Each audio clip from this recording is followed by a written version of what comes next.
Just like farmers and fishermen, woodlot owners are an integral part of our rural economies. They buy locally, and they hire locally, and they don't have offshore bank accounts.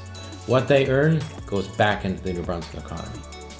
We know rural New Brunswick is struggling, and at the same time, our own government is undermining the ability of woodlot owners to earn an income and operate their businesses because they refuse to enforce the laws that were designed to ensure that woodlot owners were treated fairly in a market dominated by giant forestry companies.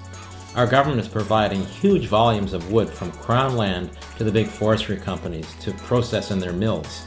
This is a huge injustice to woodlot owners and their families because it creates a hostile marketplace that's very difficult to sell into and to earn a living. 85% of New Brunswick's land base is productive forest, and wood products are the province's second biggest export sector, worth $1.4 billion.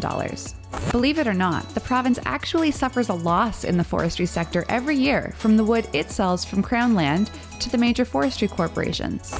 In fact, when it comes to forestry, the New Brunswick government is not even enforcing its own laws. Instead, government is providing major forestry corporations with public resources at an unsustainable rate, creating a hostile marketplace for woodlot owners and for everyone else. We actually produced another video explaining the history of government failure in the forestry sector over several decades. You can find a link to that video in the details section, but here's a quick synopsis of what's happened recently. Firstly, the government has not enforced the law requiring proportional wood supply since 2002. This law would ensure private woodlot owners have fair, proportional access to the market. Secondly, the government has refused to defend its own laws in court. Instead, woodlot owners have had to cover legal fees to provide the necessary defenses.